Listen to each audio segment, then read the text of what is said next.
Hello students, तो आज है एनसीईआरटी का चैप्टर 2 जिसका नाम है सॉल्यूशन। तो आज हम लोग बहुत ही इंपॉर्टेंट चैप्टर डिस्कस करने जा रहे हैं जिसका बहुत ही ज़्यादा वेटेज है बोर्ड्स एग्जाम में, नीट में और मेंस और एडवांस आईटी में तो है ही, ठीक ना। तो अच्छा, एक और बात हम आपको बता दें कि हम आपको पूरा सिलेबस पढ़ाएंगे, एनसीईआरटी बेस्ड पढ़ाएंगे और पूरा सिलेबस पढ़ाएंगे, ठीक। तो चैनल को सब्सक्राइब कर लीजिएगा और बेल आइकन दबा लीजिएगा जिससे आपको नोटिफिकेशन मिलता रहे, ठीक ना। चलिए, और एक बात और, हम एक एक टॉपिक को जरूर से जरूर कोशिश करेंगे कुछ ना कुछ हम आपको कहानी जरूर सुनाएं। कहानी का मतलब क्या है कि थोड़ा इंटरेस्ट डेवलप करें। फिलहाल चलिए, अपन लोगों का चैप्टर क्या है, चैप्टर का नाम है सॉल्यूशन। क्या नाम है? सॉल्यूशन। तो सॉल्यूशन क्या होता है, अपन लोग बचपन से पढ़ते आए हैं कि सॉल्यूट और सॉल्वेंट से मिलके क्या बनता है, सॉल्यूट और सॉल्वेंट से मिलके क्या बनता है, सॉल्यूशन। तो हम छोटी छोटी बात डिस्कस करेंगे कि आखिर सॉल्यूट और सॉल्वेंट क्या होता है। तो एनसीईआरटी की लैंग्वेज में बोल दें कि वो सब्सटेंस जो सॉल्यूशन में कम क्वांटिटी में होता है उसको कहते हैं सॉल्यूट, और वो सब्सटेंस जो ज्यादा क्वांटिटी में रहता है उसे क्या कहते हैं, सॉल्वेंट। सॉल्यूट सॉल्वेंट मिलके क्या बनाते हैं, सॉल्यूशन। लेकिन एक स्टैंडर्ड डेफिनेशन पढ़ लें, मेरी तरफ से एक स्टैंडर्ड डेफिनेशन ले लीजिए।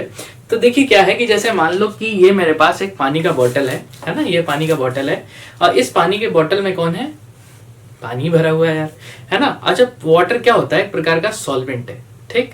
अच्छा, अगर हम मान लो कि ऐसे यहाँ से चुपके से ऐसे पीछे ले जाए और कुछ इसमें मिला दें और मिलाने के बाद घोल दें और घोलने के बाद ले आके सामने रख दें, हम हमसे पूछें कि भैया हमने इसमें क्या मिला दिया, कौन सा सॉल्यूट मिला दिया, तो क्या आप बता पाओगे?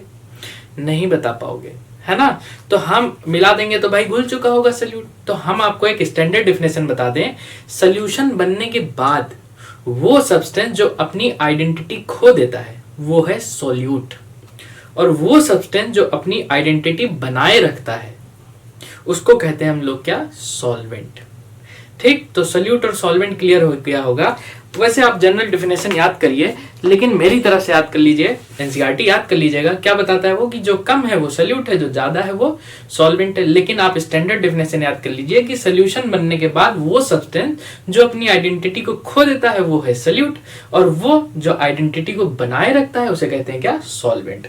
सॉल्यूट सॉल्वेंट मिलकर क्या बनाता है, सॉल्यूशन। चाहो तो अपनी लैंग्वेज में लिख लेना, ठीक। अच्छा, दूसरा पॉइंट ये है कि हमको इस चैप्टर पढ़ने से पहले हमको कुछ कंसंट्रेशन की यूनिट्स जानना है ना। सब कुछ कंसंट्रेशन को रिप्रेजेंट करने के लिए क्या क्या यूनिट्स इस पूरे चैप्टर में यूज होगी वो सब कुछ हमको जानना है। तो हम लोग 11 से पढ़ के आए हैं, हम एक बार रिवाइज कर लें। हम ये मान के चल रहे हैं कि आप 11 में कुछ भी नहीं पढ़े हो, हम एकदम बेसिक से लेकर चल रहे हैं। तो अपन लोगों के पास सबसे पहले जो यूनिट है उसका नाम है क्या, मोल। एकदम बेसिक बात कर लें, है ना। कुछ बच्चों को ये भी नहीं पता होगा। तो मोल इक्वल्स टू क्या होता है, वेट अपॉन मॉलिक्यूलर वेट। अच्छा, यही क्या होता है, number of atom upon Avogadro number, है ना। एन से नंबर ऑफ एटम लिख लिया, आप लिख लीजिएगा जरूर। और यही क्या होता है, वॉल्यूम एट एसटीपी या एनटीपी, कुछ लोग कह देते हैं, स्टैंडर्ड टेम्परेचर प्रेशर और या नॉर्मल टेम्परेचर प्रेशर, अपॉन 22.4। तो ये क्या हो गया, मोल से रिलेशन हो गया किसका, वेट का, वॉल्यूम का और नंबर ऑफ पार्टिकल का। दूसरे नंबर पे आता है हमारे पास क्या, दूसरे नंबर पे आता है हमारे पास मोलैरिटी। मोलैरिटी क्या है जरा समझे हम लोग। मोलैरिटी को समझने के लिए सबसे पहले तो हम कुछ बात जान लें। मोलैरिटी को रिप्रेजेंट करते हैं, डिनोट करते हैं किससे, कैपिटल एम से, और इसकी जो यूनिट होती है वो होती है क्या, मोलर। याद रखिएगा, मोलर क्या होती है, मोलर। अब हम इसको समझ लें कि आखिर ये भला क्या है, मोलैरिटी क्या है। नहीं समझ में आया तो बहुत आसानी से समझ में आ जाएगा। अपन लोगों के पास एक कंटेनर है और इस कंटेनर में हमने क्या भर दिया, कोई सॉल्वेंट भर दिया। सपोज कर लेते हैं, चलो ये देखो सॉल्वेंट है ये, है ना। अगर तुम चाहो तो मैं आपको सपोज करा सकता हूं कि इसमें जो सॉल्वेंट है, चलो मान लेते हैं कि वाटर भर दिया। एक कंटेनर भरा, पता नहीं कितना भरा इसमें सॉल्वेंट, लेकिन हमने चलो सॉल्वेंट के नाम पे आप सपोज कर लीजिएगा कि इसमें सॉल्वेंट क्या भर दिया है, वाटर भर दिया है, ठीक ना।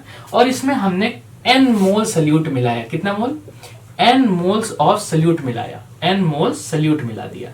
अगर तुम सपोज करना चाहो तो फिर से मैं सपोज करा दे रहा हूं कि जो सॉल्यूट था, चलो वो शुगर है, शुगर मतलब आप समझ रहे हो ना, चीनी मिला दिया, ठीक ना। अच्छा, अगर हमने इसमें चीनी मिला दिया तो ये टुकड़े आके इसमें गिरना शुरू हो गए होंगे। बहुत आराम से समझ लें, बेसिक्स क्लियर हो जाएंगे तो चैप्टर तो बहुत ही आसान है ना। अब सल्यूट के पार्टिकल इसमें मिले होंगे। अब सल्यूट के पार्टिकल जब इसमें आए होंगे तो उसके बाद हमने इसको क्या किया, खूब अच्छे से घोल दिया। घोल समझ रहे हैं, डिसॉल्व कर दिया। अब डिसॉल्व कर दिया तो ये जो सल्यूट और सॉल्वेंट का मिक्सचर है ये क्या बना दिया होगा, सॉल्यूशन बना दिया होगा। अच्छा, अब हम लैब में गए और लैब से एक मेजरिंग सिलेंडर उठा के लाए। मेजरिंग सिलेंडर एक परफेक्ट नापता है क्या, लीटर में। तो अगर हम इसमें मेजरिंग सिलेंडर डुबा के 1 लीटर सोल्यूशन निकाल दिए, कितना लीटर निकाल दिए, यहां पर हम लिख दे रहे हैं कितना लीटर मेजरिंग सिलेंडर से निकाल लिया, 1 लीटर सोल्यूशन निकाल दिया। और उस 1 लीटर सोल्यूशन में हमने देखा कि सल्यूट के कितने मोल्स प्रेजेंट हैं। तो याद रखना कि 1 लीटर सोल्यूशन में सल्यूट का जितना मोल होता है वही उस सोल्यूशन की मोलरिटी होती है। अगर हम डिफाइन करके दें आपको डेफिनेशन, तो ऐसे कह सकते हैं कि the number of moles of solute, the number of moles of solute present in 1 litre of solution, present in कितना litre, 1 litre of solution, 1 litre solution. चलो, अगर हमको कहना, हम एकदम बेसिक से कर रहे हैं, हम आपको पूरा का पूरा जो है इसको डिराइव करके भी दिखा रहे हैं कि मोलरिटी का फॉर्मूला आया कैसे। तो अगर आप कहो कि 1 लीटर सोल्यूशन जो है, 1 लीटर सोल्यूशन जो है उसमें जितना मोल्स ऑफ सोल्यूट जितना पड़ा हुआ है वही मोलरिटी है, तो हम कह रहे हैं कि 1 लीटर सोल्यूशन की मोलरिटी डेफिनेशन के हिसाब से कितना हो गई, n मोलर। भाई 1 लीटर सोल्यूशन की मोलरिटी कितनी हो गई, n मोलर। तो अच्छा एक बताओ, v लीटर सोल्यूशन की मोलरिटी कितनी हो जाएगी। तो खुद ही सोचो यार, मोल अपॉन वॉल्यूम। तो यार हमको पता चला कि मोलरिटी की सच में जो फॉर्मूला आया वो आया mole of solute upon volume of solution in litre. किसमें, वॉल्यूम ऑफ सोल्यूशन, ऐसे सोल्यूशन शॉर्ट में लिख दें in litre, in LTR litre. अच्छा, अगर इसको और डिफाइन करना चाहो तो सोल्यूट को तुम ब्रेक कर सकते हो किसमें, वेट अपॉन मॉलिक्यूलर वेट में, यहां से। अच्छा, वेट अपॉन मॉलिक्यूलर वेट में अगर तुम ब्रेक कर दो तो ये हो जाएगा वेट अपॉन मॉलिक्यूलर वेट। और वॉल्यूम ऑफ सोल्यूशन को अगर तुम लीटर यहां था तो 1000 मल्टीप्लाई नहीं था, लेकिन अगर इसको मिलीलीटर कर दें तो ऊपर 1000 से क्या हो जाएगा, मल्टीप्लाई हो जाएगा। तो हमको यहाँ पर यार मोलरिटी का भी जो है क्या मिल गया, फॉर्मूला मिल गया। मोलरिटी इक्वल्स टू क्या हो जाएगा, wait upon molecular weight into volume of solution in litre into 1000। ठीक ना, ये क्या हो गया, मोलरिटी का फॉर्मूला। तो हमने बताया आपको कि 1 लीटर सोल्यूशन में सल्यूट का जितना मोल पड़ा होता है वही क्या होता है, उस सोल्यूशन की मोलरिटी होती है। इसमें सॉल्वेंट से कोई भी मतलब नहीं है, ठीक ना। अच्छा, एक बात और, तो हम डिफाइन क्या करें कि the number of moles of solute present in 1 litre of solution is molarity of solution. हम अगर इसको डिराइव करना चाहें, फॉर्मूला कैसे आया था 11th क्लास में, तो हमने बताया 1 लीटर सोल्यूशन की मोलरिटी है कितना, n मोल। तो ये बताओ यार v लीटर सोल्यूशन की मोलरिटी कितनी हो जाएगी, तो n upon v, unitary equation लगा दिया। तो यहां से फॉर्मूला आया मोलरिटी इक्वल्स टू क्या हो गया, moles of solute upon volume of solution in litre. तो ये फॉर्मूला हमारे पास क्या हो गया, आ गया। नोट कर लीजिए, इसको नोट कर लिया होगा। इसके बाद जो है आगे बढ़ते हैं। अगर हम इसी मोलरिटी को थोड़ा आगे और डिफाइन करना चाहें तो हमने बताया मोलरिटी इक्वल्स टू क्या हो गया, wait upon molecular weight into volume of solution in litre into 1000। यही तो है ना। अच्छा, अगर तुम सोचो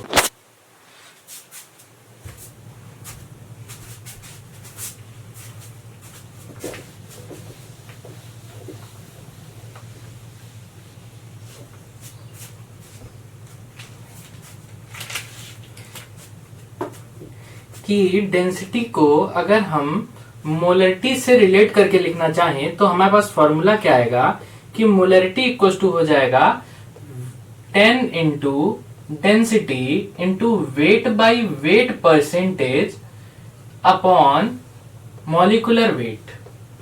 अब ये फॉर्मूला कैसे आ गया, डेंसिटी को कैसे इससे रिलेट कर दिया। तो देखो बहुत सिंपल है, हम आपको यहां पर दिखा दें। हमने क्या क्या हटाया है, हमने हटाया है वॉल्यूम इंटू 1000 और हमने ऐड क्या कर दिया, हमने ऐड कर दिया यहाँ पर क्या, weight by wait percent into density. देखो कैसे आया होगा ये, जरा इसको समझ लो। तुमने सोचा यार डेंसिटी और इसको रख दिया, तो ये क्या है, तो वेट बाई वेट परसेंटेज जो होता है वो होता है W ग्राम सल्यूट इन 100 ग्राम सोल्यूशन, या कह लो कि W ग्राम ऑफ सोल्यूशन। तो W ग्राम ऑफ सोल्यूशन यहां पर प्रेजेंट है, तो देखो कैसे डेंसिटी को हम लिख सकते हैं, density into W by W, ये वेट है सोल्यूट का और ये है क्या, सोल्यूशन का, और इस इंटू 100, इसी को हम लोग क्या कहते हैं, परसेंटेज वेट बाई वेट कहते हैं। अच्छा डेंसिटी क्या होती है, मास अपॉन मतलब वेट अपॉन वॉल्यूम। ये वेट किसका है, ये सोल्यूशन का है, और ये वॉल्यूम भी किसका है, सोल्यूशन का है, ध्यान रखिएगा। और इनटू क्या हो जाएगा, weight of solute upon W of solution. तो देखो सोल्यूशन से सोल्यूशन कट जाएगा, है कि नहीं। अच्छा यहां पर क्या हो जाएगा 100, और ये 10 भी तो है, तो 10 से मल्टीप्लाई होगा तो फिर से वापस क्या आ जाएगा 1000। ये वेट ऑफ सोल्यूट ऊपर रह गया, ये वॉल्यूम ऑफ सोल्यूशन वापस आ गया, और मॉलिक्यूलर वेट यहां पर है। तो हम जो है क्या कर सकते हैं, एक और फॉर्मूला बना लिए, क्या, 10 into density into weight by wait percentage upon molecular wait. परेशान नहीं होंगे, हम आपको वेट बाई वेट परसेंटेज अभी पढ़ाने जा रहे हैं थोड़ी देर में।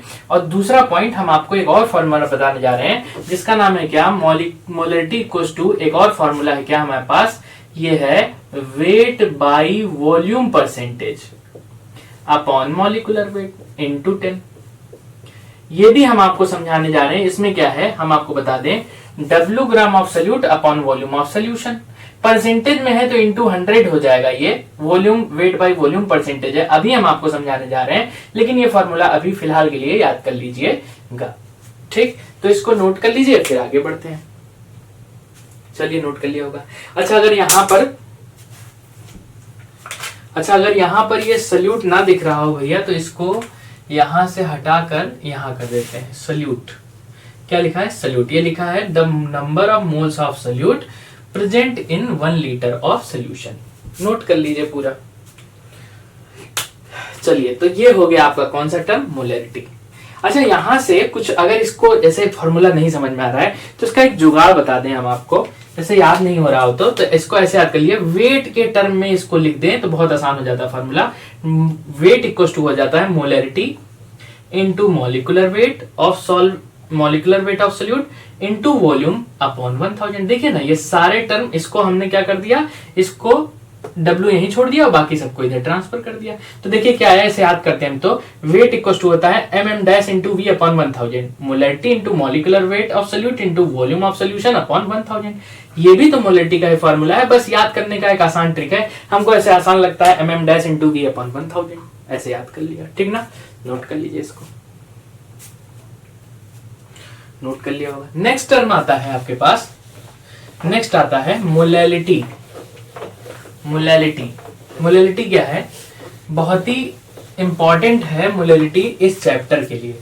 उम्मीद है आपने सब नोट कर लिया होगा। हम आपको मोल्स से हम आपको स्टार्ट किए हैं, आप परेशान नहीं होएगा, हम एक छोटी छोटी बात इसमें आपको बताएंगे। फिलहाल नेक्स्ट टर्म आता है हमारे पास क्या, मोलैलिटी। मोलैलिटी क्या है जरा देखें। मोलैलिटी को हम लोग जो है, पहला पॉइंट तो ये है कि कुछ बच्चे सोच रहे होंगे स्पेलिंग गलत कर दिया, नहीं भैया, मोलैलिटी ही है, और इसको स्मॉल m से रिप्रेजेंट करते हैं, और इसकी जो यूनिट होती है वो क्या होती है, मोलल। क्या होती है, मोलल। समझते हैं हम लोग। हमारे पास क्या है, हमारे पास एक कंटेनर है, और इस कंटेनर में हमने क्या ले लिया, वैसे ही एकदम सॉल्वेंट ले लिया। क्या ले लिया, सॉल्वेंट ले लिया। चलिए यहाँ पर हम लोग क्या ले लेते हैं, सॉल्वेंट ले लेते हैं। ये इस बार हमने क्या किया है, हमने जो सॉल्वेंट है वो 1 kg लिया है। कितना लिया, 1 kg सॉल्वेंट लिया है। ध्यान रखना है यहाँ पर सॉल्वेंट का वेट डिफाइंड है, और वो कितना है, 1 kg है। दूसरा पॉइंट, इसमें हम लोगों ने क्या किया, इसमें हमने n मोल ऑफ सोल्यूट मिला दिया। कितना मिला दिया, n मोल्स ऑफ सोल्यूट मिला दिया। आप चाहो तो सॉल्वेंट के नाम पे वाटर कर लो, और आप चाहो तो सोल्यूट के नाम पे जो है क्या कर लो, शुगर कर लो, कोई प्रॉब्लम नहीं है। तो मोलैलिटी क्या होगी, हम लोग डिफाइन करते हैं। तो 1 किलोग्राम सॉल्वेंट हम लेते हैं, इसमें जितना मोल ऑफ सोल्यूट पड़ा होगा वही इस सोल्यूशन की मोलैलिटी होगी। तो अगर कोई कह दे कि व्हाट इज मोलैलिटी, तो कहोगे it is the number of moles of, it is the number of moles of solute in 1 kg of solvent, 1 kilogram of solvent. मतलब डिफाइन कर दें कैसे फॉर्मूला आया होगा, बहुत ही इंपॉर्टेंट है। इस पूरे चैप्टर को सॉल्व करने के लिए आपको मोलैलिटी तो कम से कम आनी ही चाहिए, है ना। तो चलिए देखते हैं। हमने कहा 1 किलोग्राम अगर सॉल्वेंट है तो उसकी जो मोलैलिटी है वो कितनी है, n मोलल है। मोलल है भैया, ये n मोलल है। और अगर W किलोग्राम, यहां 1 kg सॉल्वेंट है ये बेटा, इसको ध्यान रखिएगा। तो अगर W kg ऑफ सॉल्वेंट यहां रख दिया जाए तो बताओ यार कितना मोलैलिटी हो जाएगी उसकी। तो यार क्या हो जाएगा, मोल ऑफ, ये तो सल्यूट है, अपॉन वेट ऑफ क्या है, सॉल्वेंट है। और सॉल्वेंट किस में दिया है, किस टर्म में, केजी में दिया है। तो अगर हमसे कह दिया जाए कि मोलैलिटी को जरा लिख के दिखाओ, तो हम कहेंगे sir ji molality equal to हो गई है, स्मॉल m है, mole of solute upon weight of solvent in, ऐसे लिख दें, केजी। इसको और डिफाइन करना चाहो तो अभी मोल इक्वल टू बताया क्या होता है, wait upon molecular weight of salute into weight of solvent किसमें है, केजी में।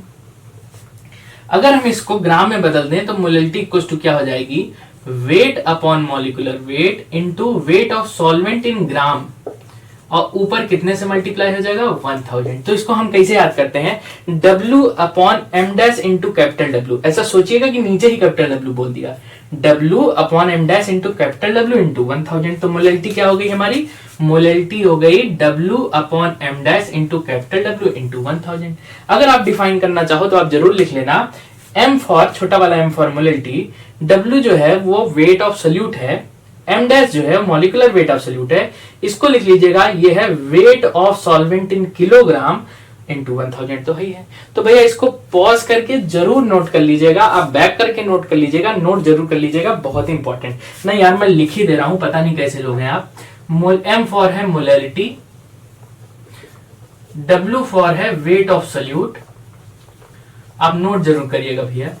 ये है एम डैश, क्या है एम डैश मेरी तरफ से आप जान लो, weight molecular weight of solute है, मॉलिक्यूलर वेट ऑफ सल्यूट है। और कैपिटल W क्या है, कैपिटल W है weight of solvent in KG, weight of solvent है भैया, सॉल्वेंट इन, फिलहाल यहां पर तो ग्राम है यार, तो ग्राम में लिख दे रहे हैं। तो यहां पर ये क्या है, ग्राम में लिखा हुआ है। तो ये अपन लोगों के पास क्या आ गया, ये आ गई मोलैलिटी, नोट कर लीजिए। नेक्स्ट जो है वो है आपके पास नॉर्मेलिटी।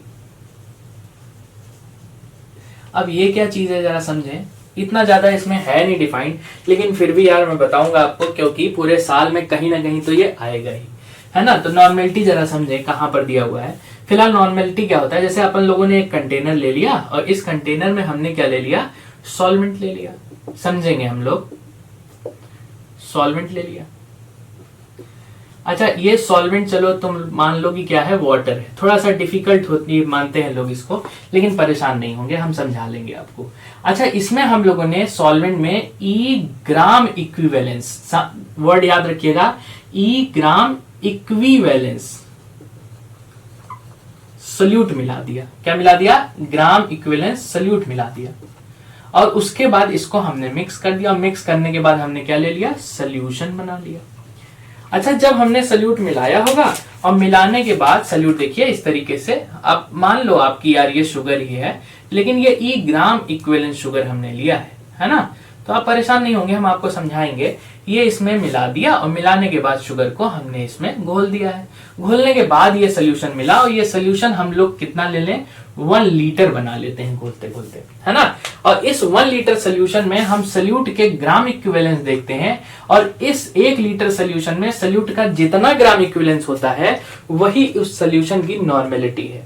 तो अगर आपको हम छोटी सी बात एक और दिखा दें, इसको रिप्रेजेंट करते हैं एन से डिनोट करते हैं, और इसका जो यूनिट होता है वो होता है नॉर्मल। तो हम अगर इसको डिफाइन करके दिखाएं व्हाट इज नॉर्मेलिटी, तो हम आपको बता दें it is the number of gram equivalence present in 1 litre solution, 1 litre of solution. मतलब क्या है, जैसे हम लोग आपको बता दें कि हम इसको बेसिक से यूनिटरी से करके दिखा रहे हैं। तो हमने कहा अगर 1 लीटर सोल्यूशन है तो इसका जो 1 लीटर सोल्यूशन है भैया, ये 1 लीटर सोल्यूशन है तो इसकी नॉर्मलिटी है E ग्राम इक्विवेलेंस, मतलब E नॉर्मल है ये। अच्छा, अगर V लीटर सोल्यूशन होता तो बताइए कितनी नॉर्मलिटी हो जाती। तो टेढ़ा वाला E, इसको हम टेढ़ा वाला E बुलाते हैं, पता नहीं क्या है, ग्राम इक्विवेलेंस होता है, लेकिन टेढ़ा वाला E अपॉन V, V मतलब किसमें है, लीटर में। अच्छा, नॉर्मलिटी ये कितना आ गई, ये इतना नॉर्मल आया। अगर हम आपको नॉर्मलिटी दिखाएं तो नॉर्मलिटी इक्वल टू होता है number of gram equivalence upon volume of solution in litre, है ना। तो अगर हम इसको लिख दें तो ये है क्या, ग्राम इक्विवेलेंस ऑफ सोल्यूट है, इक्विवेलेंस ऑफ सोल्यूट है, अपॉन ये क्या है, volume of solution in litre है। ऐसे लिख दें, volume of solution in litre, ये इस तरीके से।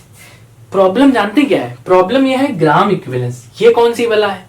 तो हम आपको डिफाइन करके बताएंगे, जो ग्राम इक्विवेलेंस होता है, टेढ़ा वाला ई लिख दें आप, ग्राम इक्विवेलेंस मान लेना। ग्राम इक्विवेलेंस होता है, ये होता है weight of solute upon equivalent weight of solute, equivalent weight of solute. अब जानते हैं प्रॉब्लम कौन है यार, वेट तो हम जानते हैं कि W ग्राम सोल्यूट है, चलो मान लिया, लेकिन ये इक्विवेलेंट जो कैपिटल E से रिप्रेजेंट करते हैं, ये क्या है, ये भी प्रॉब्लम नहीं आ गई। तो अब ये क्या होता है, इसको भी जरा समझें। तो ये क्या होता है, ये जो इक्विवेलेंट वेट होता है E होता है, ये होता है मॉलिक्यूलर वेट, ये तो हम जानते हैं molecular weight upon valency factor X। क्या होता है, वैलेंसी फैक्टर, इसको लिखते हैं वैलेंसी फैक्टर। अब ये वैलेंसी फैक्टर क्या है, बहुत ही आसान बात है, इसको हम इधर लिख दे रहे हैं। जैसे हमने कहा HCl है तो इसकी एसिडिटी कितनी होगी, 1 होगी। जैसे H2SO4 है, इसकी एसिडिटी कितनी होगी, 2 हो जाएगी। S3PO4 है तो क्या हो जाएगी इसकी 3। तो यार इसका x का वैल्यू कितना हो जाएगा, 1, इसका x का वैल्यू कितना हो जाएगा, 2, और इसका x का वैल्यू कितना हो जाएगा, 3। तो किसी भी एसिड की बेसिसिटी, किसी बेस की एसिडिटी और किसी भी सब्सटेंस का अगर ऑक्सीडेशन नंबर बदल रहा है तो चेंज इन ऑक्सीडेशन नंबर, यही क्या होता है वैलेंसी फैक्टर। जैसे अगर हम कह दें NaOH के लिए तो कितना हो जाएगा, एक OH आयन रिप्लेसेबल है तो यहाँ x की वैल्यू 1। जैसे CaOH ट्वाइस तो यहाँ पर 2 OH रिप्लेसेबल है तो यहाँ पर x की वैल्यू 2। जैसे हम कह दें कि सर जी Mn जो है वो +2 था, उससे +7 में कन्वर्ट हो गया, तो भैया कितना चेंज इन ऑक्सीडेशन नंबर आया, तो 5 इलेक्ट्रॉन का, तो x की वैल्यू कितनी हो जाएगी, 5। बहुत ही आसान है वैलेंसी फैक्टर x। तो यहाँ पर हम आपको दिखाएं अब इस नॉर्मेलिटी को, जरा सा नॉर्मेलिटी यहाँ पर देखिएगा। नॉर्मेलिटी इक्वल्स टू आई, हमारे पास क्या आई, E अपॉन V, ध्यान दीजिएगा। E को क्या लिख सकते हैं, weight upon equivalent weight into volume. अगर ये लीटर में था, अभी मिलीलीटर में कर दें यार, यहाँ पर लीटर में है, मिलीलीटर में कर दें तो इनटू 1000 हो जाएगा। तो यहां से एक फॉर्मूला आया N equals to W upon E into V into 1000। यहां से एक फॉर्मूला नया निकल के आया, W इक्वल्स टू, हम ट्रिक बता दें इसका, W equals to NeV upon 1000। अगर बच्चा कोई याद नहीं आ रहा है तो निविया एक क्रीम आती है, वैसे शॉर्टकट याद कर लो, NeV अपॉन 1000 कितना हो जाएगा, NeV, ऐसे निविया याद कर लो ना, NeV अपॉन 1000। तो यार यही वाला फॉर्मूला है, बस मॉडिफाई किया, W यहीं छोड़ दिया, E इधर ट्रांसफर किया, V इधर ट्रांसफर किया और 1000 नीचे उठा लाया। तो W इक्वल टू क्या हो गया, normality into equivalent weight into volume upon 1000, ठीक ना। तो ये हो गया हम लोगों के पास क्या, ये हो गया नॉर्मेलिटी का फॉर्मूला। एक छोटी सी बात और, नॉर्मेलिटी और मोलरिटी में रिलेशन, नॉर्मेलिटी एंड मोलरिटी में रिलेशन। तो अभी नॉर्मेलिटी बता के आ रहे हैं, W इक्वल टू क्या होता है, NeV अपॉन 1000, और अभी थोड़ी देर पहले हमने मोलरिटी को बताया था कि ये होता है MM' इंटू V अपॉन 1000, याद है क्या। तो यहां से आप दोनों वेट है, और दोनों वेट अगर सेम हो जाए तो NeV अपॉन 1000 इक्वल्स टू हो जाएगा नॉर्मेलिटी, और ये हो जाएगा MM' इंटू V अपॉन 1000। यहां से 1000 से 1000 कैंसिल, V से V कैंसिल, और क्या, ये तो normality into equivalent weight equals to molarity into molecular weight, यही तो होगा ना। अच्छा यार, ये इक्विवेलेंट वेट क्या था? इक्विवेलेंट वेट थोड़ी देर पहले अभी देख रहे हैं, molecular weight upon x factor है। अगर ई को एम डैश अपॉन एक्स रख दें तो N into M dash upon X equals to M into M dash, यही तो होगा। अच्छा, एम डैश से एम डैश कैंसिल हो जाएगा और यहां से फॉर्मूला पता चला N equals to M X. सोच लो अगर कि अगर x की वैल्यू 1 हो जाए, मतलब HCl हो, NaOH हो, तो इसके लिए x की वैल्यू 1 हो जाएगी, तो इस केस में नॉर्मेलिटी इक्वल्स टू क्या हो जाएगा? मोलरिटी। कभी कभी याद करो कि N1V1 इक्वल्स टू M2V2 को M1V1 इक्वल्स टू M2V2 कर देते थे, वो उसी कंडीशन में करते थे जब नॉर्मेलिटी इक्वल्स टू मोलरिटी होती थी। अदरवाइज हम मिली इक्विवेलेंस के लॉ में कभी भी मोलरिटी यूज नहीं कर सकते थे, ठीक ना। फिलहाल ये हमने आपको क्या सिखा दिया? नॉर्मेलिटी, मोलरिटी, मोलैलिटी, और क्या सिखा दिया हमने आपको? मोलरिटी और नॉर्मेलिटी में रिलेशन। इसको जरूर कॉपी कर लीजिए, कॉपी कर लीजिए। यार मोलरिटी और नॉर्मेलिटी का रिलेशन जो है वो यहाँ पे क्रॉस हो गया है, तो हम कट करके लगा रहे हैं वहां पर। तो मोलरिटी और नॉर्मेलिटी में जो रिलेशन था जरा देख लो। W इक्वल्स टू है NeV अपॉन 1000। अच्छा, नॉर्मेलिटी था ये, और W इक्वल्स टू क्या था? M dash into V upon 1000 था, यही तो था ना, M dash into V upon 1000। तो यहाँ पर दोनों तो वेट सेम है, तो वेट सेम है तो ये हो जाएगा NeV अपॉन 1000 इक्वल्स टू कितना हो जाएगा? M dash into V upon 1000। तो यार ये 1000 से 1000 कैंसिल, V से V कैंसिल, वहां पर हम इस क्लिप को ऐड कर देंगे, ठीक ना। तो ये हो जाएगा कितना? यहां से आ गया normality into equivalent weight equals to molarity into molecular weight. तो ये हो जाएगा कितना? इसको हमने क्या कर दिया, देखो हमने याद किया, देखो अभी इक्वेशन आपको मिलेगा कि यहां पर ये हो जाएगा molecular weight upon valency factor x equals to molarity into molecular weight. तो यार मॉलिक्यूलर वेट से मॉलिक्यूलर वेट कैंसिल हो जाएगा, तो यहां पर हम लोगों को मिलेगा नॉर्मेलिटी इक्वल्स टू क्या हो जाएगा? Molarity into x. और हमने आपको बताया था कि यार x HCl के लिए और NaOH के लिए कितना है? 1 है। अगर x की वैल्यू 1 कर दें, अगर x की वैल्यू 1 हो जाए तो नॉर्मेलिटी इक्वल्स टू क्या हो जाएगा? मोलरिटी, ठीक ना। तो हमने ये क्लिप वहां पर ऐड कर दिया है, आप देख लीजिएगा, ये हम बीच में क्लिप ऐड कर रहे हैं, ठीक ना। वो कट गया है ना किनारे, इसलिए, ठीक, नोट कर लीजिए इसको। एक बार और देख लीजिए सारी चीजें। हमने आपको बताया कि हमने सॉल्वेंट लिया, सॉल्वेंट में E ग्राम इक्विवेलेंट सल्यूट मिलाया, सल्यूट मिलाने के बाद हमने सल्यूट और सॉल्वेंट को घोल दिया, अच्छे से सोल्यूशन बनाया। 1 लीटर सोल्यूशन लिया, इस 1 लीटर सोल्यूशन में जितना ग्राम इक्विवेलेंट था वही क्या थी? नॉर्मेलिटी। हमने कहा नॉर्मेलिटी को कैपिटल N से और यूनिट नॉर्मल होती है, डिफाइन किया, it is the number of gram equivalence present in 1 litre of solution. ये ग्राम इक्विवेलेंस है भैया, ध्यान रखिएगा, ग्राम इक्विवेलेंस और इक्विवेलेंट वेट दो अलग अलग बातें हैं, मैशअप ना करिएगा उसको। फिलहाल हम डिफाइन किए, डेफिनेशन से हमने फॉर्मूला निकालने की कोशिश की कि 1 लीटर सोल्यूशन की जो नॉर्मेलिटी है वो E है, तो V लीटर सोल्यूशन की क्या हो जाएगी? तो E बाई V। यहां से normality equal to gram equivalence है upon volume of solution in litre. फिर उसके बाद ग्राम इक्विवेलेंस बहुत बड़ी प्रॉब्लम, या तो कभी पढ़ा ही नहीं यार। तो ग्राम इक्विवेलेंस जो होता है weight of solute upon equivalent weight of solute. अच्छा, वेट ऑफ सोल्यूट तो पढ़ा था, लेकिन इक्विवेलेंट वेट ऑफ सोल्यूट नहीं पढ़ा, तो इक्विवेलेंट वेट ऑफ सोल्यूट क्या है? ये E है। अच्छा, फिर उसके बाद क्या है? इक्विवेलेंट वेट ऑफ सोल्यूट नहीं पढ़ा, तो इक्विवेलेंट वेट क्या होता है? Molecular weight upon valency factor. अच्छा, मॉलिक्यूलर वेट तो पढ़ा, x नहीं पढ़ा, तो x क्या है? x जो है क्या है? किसी की भी ऐसे लिख सकते हो आप यहाँ पर, एसिडिटी, बेसिसिटी, एसिडिटी, बेसिसिटी, या फिर change in oxidation number, change in oxidation number, ये है, ठीक ना। फिर हमने बता दिया HCl, H2SO4, H3PO4 इसकी बेसिसिटी, इसकी बेस की एसिडिटी और चेंज इन ऑक्सीडेशन नंबर, ये हमने आपको दिखा दिया। फिर उसके बाद हमने आपको बताया कि यार नॉर्मेलिटी का पूरा फॉर्मूला एक साथ लिख दें, तो हमने आपको लिख के दिखाया कि नॉर्मेलिटी इक्वल्स टू क्या है? ध्यान से देखिए, नॉर्मेलिटी इक्वल्स टू है E बाई V, और E को डिफाइन किया तो W अपॉन E आया था, इंटू V ml में कर दिया तो इंटू 1000। फिर यहां से N इक्वल्स टू क्या आया? W upon equivalent weight into V into 1000।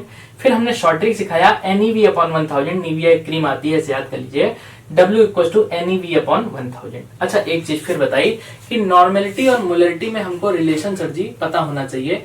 तो अभी अभी पढ़ा था इक्वेशन 1, मान लें इसको कि W equal to NeV upon 1000 है और वेट मोलरिटी से रिलेशन क्या था, mm dash into V upon 1000।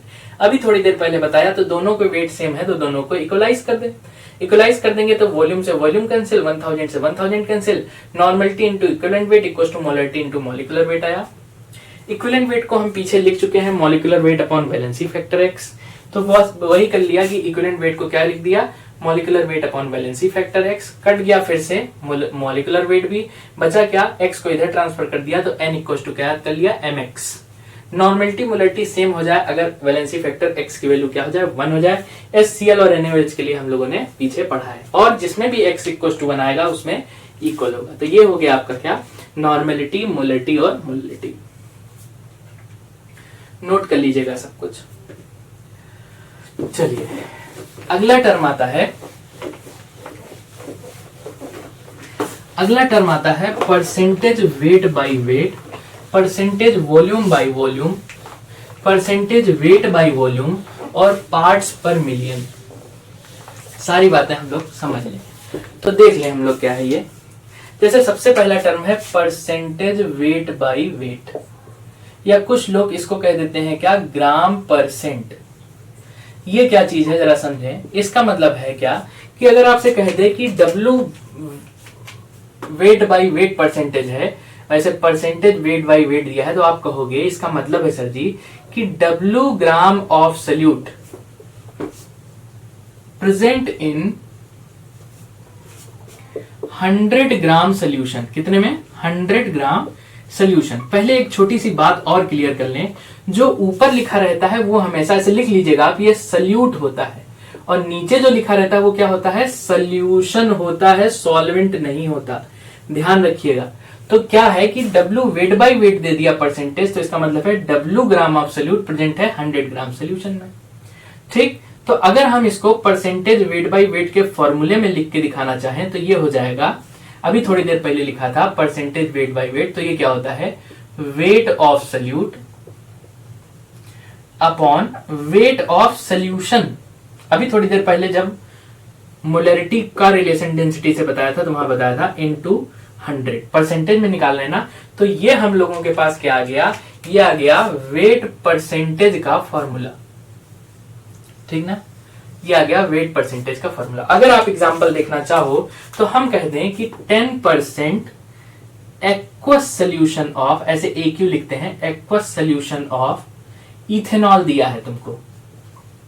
तो इसका क्या मतलब है आप समझो, कि इसका मतलब यह है कि अगर आपसे कह दिया जाए कि 10% एक्वस सोल्यूशन ऑफ इथेनॉल है, इसका मतलब क्या है कि 10 gram of ethanol, 10 gram of ethanol present है किसमें, present in 100 gram of solution. ये बात एक और डिफाइन कर रहा है कि 10% में ये जो सोल्यूट है मतलब इथेनॉल है, उसमें 10 ग्राम C2H5OH मतलब इथेनॉल है, और साथ में 90 ग्राम जो है वो कौन है, वाटर है, क्योंकि एक्वस सोल्यूशन है मतलब पानी का सोल्यूशन है। तो ये हो गया आपके पास, ये हो गया क्या, परसेंटेज वेट बाई वेट। दूसरा टर्म अपन लोगों के पास है परसेंटेज वॉल्यूम बाई वॉल्यूम। देखें जरा, परसेंटेज वॉल्यूम बाई वॉल्यूम ये क्या डिफाइन करता है। परसेंटेज वॉल्यूम बाई वॉल्यूम कहें तो इसको वॉल्यूम परसेंट भी बोलते हैं कुछ लोग, लेकिन फिलहाल हम लोग समझ लें क्या इंटरप्रेट करता है ये। VmL of solute present in 100 ml of solution. ध्यान रखिएगा एक बार, मतलब अगर आपको वॉल्यूम परसेंटेज निकालने के लिए कहा है कि वॉल्यूम परसेंटेज निकाल दो, तो आपको पता है ना ऊपर वाला कौन है, सोल्यूट है, बार बार कह रहे हैं, और नीचे वाला कौन है, हमेशा ध्यान रखिएगा सॉल्वेंट नहीं, क्या है, सोल्यूशन है ये, है ना, ये क्या है हमेशा सोल्यूशन। तो अगर यहां पर फॉर्मूला निकाल के दिखाओ तुम, तो ये हो जाएगा VmL ऑफ सोल्यूट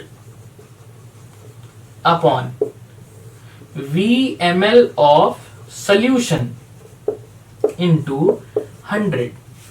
तो ये अपन लोगों के पास क्या आ गया, ये आ गया वॉल्यूम परसेंटेज का फॉर्मूला। ये वॉल्यूम बाय वॉल्यूम है। अच्छा, हमने जो रिलेशन एक मोलरिटी का और बताया था वो वेट बाय वॉल्यूम था, वो भी हम बताने जा रहे हैं आपको फिलहाल। तो यहां पर हम लोगों को मिल गया क्या, अगर यहां पर हम कहें कि 10% एक्वस सोल्यूशन ऑफ इथेनॉल दिया है हमको, इथेनॉल, ये 10% वॉल्यूम बाय वॉल्यूम सोल्यूशन है, 10% वॉल्यूम बाय वॉल्यूम सोल्यूशन है। तो ये क्या इंटरप्रेट कर रहा है, इसका मतलब है 10 ml ऑफ सोल्यूट या 10 ml ऑफ इथेनॉल, इथेनॉल लिखते हैं, ethanol present in 100 ml solution. बहुत अच्छा बोले। तो यहां पर 10 ml तो इथेनॉल है और 90 ml जो है वो कौन है, वाटर है। तो इस तरीके से ये वॉल्यूम परसेंटेज है। कम पढ़ने वाला भैया जो हमारा है वो कम से कम जो है इस फॉर्मूले को क्या करेगा, याद करेगा।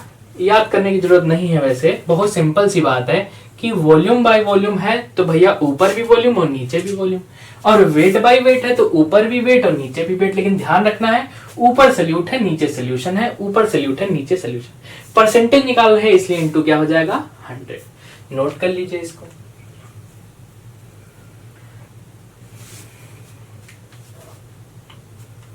नेक्स्ट हम लोगों के पास आता है, नेक्स्ट आता है क्या, percentage volume by weight by volume. क्या आएगा, नेक्स्ट आता है percentage weight by volume. Heading डाल दें परसेंटेज वेट बाई वॉल्यूम। बहुत आसान सा है। इसका मतलब क्या है, ये क्या इंटरप्रेट कर रहा है, इसका मतलब है W gram of solute present in कितने में, 100 ml ऑफ सोल्यूशन। कितने में, 100 ml ऑफ सोल्यूशन। बस सिंपल इसको याद कर लीजिएगा। परसेंटेज वेट बाय वॉल्यूम कहे कोई तो कह दीजिएगा weight of solute upon volume of solution, volume of solution into 100। बस ये याद कर लीजिए। ये हो गया क्या, परसेंटेज वेट बाय वॉल्यूम। एक लास्ट बात आती है कौन सी, पार्ट्स पर मिलियन। तो अगर सोल्यूट बहुत ट्रेसेस में है, समझ तो गए होंगे ना इस वाले को। फिलहाल हम लोग नेक्स्ट पढ़ने जा रहे हैं पार्ट्स पर मिलियन। पार्ट्स पर मिलियन मतलब क्या, कितना पार्ट है 10 लाख में। हम आपको बताएं ये क्वांटिटी हम तब नापते हैं जब सोल्यूट एकदम ट्रेसेस में होता है। कहने का क्या मतलब है, ppm क्या बोलते हैं इसको, पार्ट्स पर मिलियन। अच्छा, मिलियन होता कितना है, मिलियन होता है 10 to the power 6। तो अगर हम कहते हैं कि कोई क्वांटिटी बहुत ट्रेसेस में है, बहुत ट्रेसेस में मतलब जैसे कि जो वाटर है, सी वाटर है, उसमें जो ऑक्सीजन होता है बहुत कम क्वांटिटी में डिसॉल्व होता है। फिलहाल हम लोग पहले समझ लें कि पार्ट्स पर मिलियन क्या है। पार्ट्स पर मिलियन दैट इज ppm जो होता है वो होता है parts of solute upon parts of solution into 10 to the power 6। मतलब 10 लाख में कितना पार्ट्स ऑफ सोल्यूट है इन सोल्यूशन। तो हम आपको बता दें, एक क्वांटिटी है, एनसीईआरटी का डेटा है, हम इसको लेके चल रहे हैं। हम आपको बता दें कि सी जो है, अगर 1 लीटर सी वाटर ले ले, अच्छा 1 लीटर सी वाटर जो होता है वो कितना होता है, 1030 ग्राम होता है। तो इसमें जो सोल्यूट मतलब ऑक्सीजन की क्वांटिटी है वो है 6 × 10 to the power -3 gram present है। सिर्फ बहुत ही कम क्वांटिटी है। अगर हमसे पूछ दिया जाए कि सर जी इसका पीपीएम निकाल के दिखा दो, तो पीपीएम इसका हो जाएगा, हम आपको बता दें, पीपीएम इक्वल टू हो जाएगा, सोल्यूट कितना है 6 × 10 to the power -3, सॉल्यूशन कितना है 1030 ग्राम, ऊपर भी ग्राम है तो नीचे भी ग्राम ले रहे हैं, into 10 to the power 6। Solve किया इसको तो ये लगभग आ गया 5.8 ppm पार्ट्स पर मिलियन। ये इतना लगभग आया। अगर हम इसको और दूसरी यूनिट में निकाल के दिखाना चाहें तो ये हो जाता है माइक्रोग्राम पर ml। कितना होता है? माइक्रोग्राम पर ml। ये यहाँ पर इसका क्वांटिटी आता है, ठीक ना। फिलहाल ये हो गया क्या? पार्ट्स पर मिलियन, ये आ गया आपके पास। अच्छा, अगली क्वांटिटी क्या है हमारे पास? अगली क्वांटिटी है मोल फ्रैक्शन। तो हम लोग समझे उसको, मोल फ्रैक्शन क्या है, समझ तो आ गया होगा। ये पार्ट्स पर मिलियन क्या है, चाहो तो एक बार और डिफाइन कर दें। पर मिलियन में मतलब 10 लाख में कितने सल्यूट के पार्ट्स प्रेजेंट है। अच्छा, ये जो पार्ट्स है ये वेट बाय वेट भी हो सकते हैं, वॉल्यूम बाय वॉल्यूम भी हो सकते हैं और वेट बाय वॉल्यूम भी हो सकते हैं। अब वो डिपेंड करेगा कि क्या आ रहा है। नोट कर लिया होगा उम्मीद है। चलिए ध्यान रखना, ये तभी यूज करेंगे जब सल्यूट बहुत ट्रेसेस में। आप अपनी लैंग्वेज में लिखना चाहो तो लिख सकते हो कि सल्यूट बहुत ट्रेसेस में होंगे, तब जो है पार्ट्स पर मिलियन का यूज करेंगे हम लोग। नेक्स्ट आता है क्या? Mole fraction. मोल फ्रैक्शन जरा सा देखें ये क्या है मोल फ्रैक्शन। तो मोल फ्रैक्शन क्या है जरा समझो। 1 में कितना है फ्रैक्शन मोल्स का। जैसे मान लो कि हमारे पास एक कंटेनर है जिसमें कोई ए कंपोनेंट है, फिर उसके बाद हम लोगों के पास जो है बी कंपोनेंट है, ये बी है, और ए को बी में मिक्स कर दिया और हमारे पास एक कंटेनर में सब्सटेंस आया ए और बी। भाई ये कंटेनर रहा होगा, इसमें ए रहा होगा, इसमें बी रहा होगा, फिर उसके बाद ये ए रहा होगा। अच्छा, मान लो कि ए का मोल Na था और बी का मोल कितना था? Nb था। और अब जब सोल्यूशन में मिक्सचर मिल गया तो अब यार आप मोल नहीं कह सकते, अब हम बोलेंगे कि इन दोनों का मोल्स का कितना कितना फ्रैक्शन इस सोल्यूशन में है। तो इसको बोल देते हैं मोल फ्रैक्शन ऑफ ए और इसको बोल देते हैं मोल फ्रैक्शन ऑफ बी। अगर हमको ए का फ्रैक्शन निकालना है तो मोल फ्रैक्शन ऑफ ए निकालना होगा, तो हमें जिसका मोल फ्रैक्शन निकालना होगा, जुगाड़ याद कर लो, जिसका मोल फ्रैक्शन निकालना है उसका मोल ऊपर और बाकी दोनों का मोल साथ में नीचे, Na प्लस Nb। जैसे मान लो कि अगर तुमको B का मोल फ्रैक्शन निकालना होता तो आप कहते B का मोल ऊपर और बाकी दोनों का मोल साथ में कहां पर? नीचे। तो इस तरीके से हमको क्या मिल गया? ये A का मोल फ्रैक्शन मिल गया और ये क्या मिल गया? B का मोल फ्रैक्शन। एक छोटी सी बात और याद कर लो, अगर ये इक्वेशन 1 है 2 है, दोनों को ऐड करें तो यार अगर हम लोग दिखा दें हम आपको कि XA इक्वल टू क्या है? Na plus Na upon B, Na plus Nb, और XB जो है वो कितना है? वो है Nb upon Na plus Nb।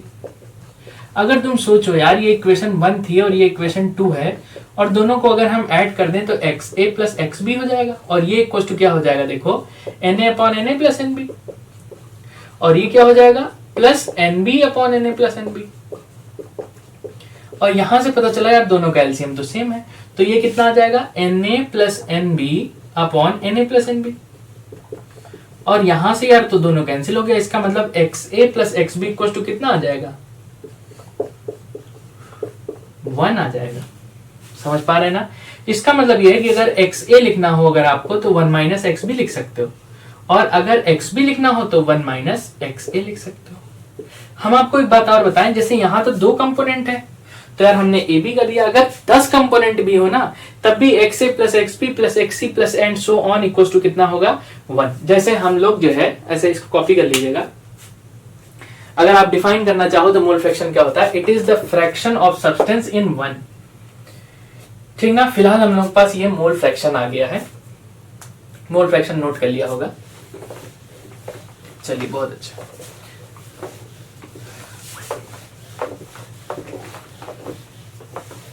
हम थोड़ा मोल फ्रैक्शन को आगे बढ़ा दें क्योंकि मोल फ्रैक्शन बहुत ही ज्यादा आपको अच्छे से समझना है। जैसे मान लो कि घर में जैसे आपके पास क्या होता है कि एक दिन मान लो पेट वगैरह खराब हो जाता है तो रात में इलेक्ट्रल वाला पाउडर तो मिलता नहीं है, तो अभी क्या करना होता है कि हम लोग यार हाइड्रेशन तो करना ही पड़ेगा। तो यार घर में मम्मी क्या करती हैं, ध्यान से देखो, याद करो कि मम्मी क्या करती है, मम्मी कहती है कि अच्छा पानी नमक और चीनी का घोल बना देते हैं, पी लो। अच्छा तुमने क्या कहा, मम्मी ने क्या किया, वाटर ले लिया, शुगर ले लिया, शुगर को ग्लूकोज बाद में टूट जाएगा, और प्लस क्या ले लिया, सॉल्ट ले लिया, NaCl ले लिया। ठीक ना? अच्छा तुमने मम्मी से एक और शिकायत कर दी, मम्मी वोमिटिंग भी आ रही है, तो वोमिटिंग भी आ रही है तो अच्छा मम्मी कहती है अच्छा एक काम करो इसमें नींबू भी डाल दो, हिंदी में लिख दें, इसमें नींबू भी मिला दें। तो अगर मम्मी कहें कि सर जी वाटर का मोल मान लें NW मान लें, शुगर का मान लो NS मान लें, NaCl का, NaCl को ब्राइन सोल्यूशन बोलते हैं, तो यार NaCl को क्या मान लें हम लोग, चलो मोल ऑफ ब्राइन मान लें, और ये क्या हो गया, मोल ऑफ नींबू हो गया। अगर हमसे कह दिया जाए कि मोल ऑफ NaCl बता दो पूरे सोल्यूशन में कितना है, तो मम्मी कहेंगी मोल फ्रैक्शन ऑफ NaCl बता दो, तो आप कहोगे मोल फ्रैक्शन ऑफ NaCl जो होगा वो होगा मोल ऑफ NaCl अपॉन सब का मोल, मतलब मोल of water plus mole of sugar plus mole of brine solution और प्लस मोल ऑफ नींबू। समझ पा रहे हो? इसी तरीके से अगर कहते हैं कि मम्मी कहते हैं कि मोल ऑफ नींबू निकाल के दिखा दो, नींबू समझ रहे हो ना, तो नींबू निकाल के दिखा दो तो क्या हो जाएगा, मोल ऑफ नींबू लिख देना यार upon mole of water plus mole of sugar plus mole of brine solution, brine मतलब NaCl, और प्लस मोल ऑफ नींबू। अच्छा, कुछ बहुत ज्यादा कलाकार बच्चे हैं वो कहते हैं सर जी ऊपर नींबू वाला मोल तो लिख दिया है, तो अब नीचे काहे को लिखें, तो ज्यादा कलाकार मत बनिएगा, बिंदास जो है जैसा कह रहे हैं वैसा करिएगा, नहीं तो पूरे में फ्रैक्शन निकालना है ना, तो सब का मोल ऊपर किसका, जिसका मोल फ्रैक्शन निकालना है, तो इस तरीके से आप निकाल सकते हो, ठीक ना। तो ये अपन लोगों के पास क्या हो गया, मोल फ्रैक्शन।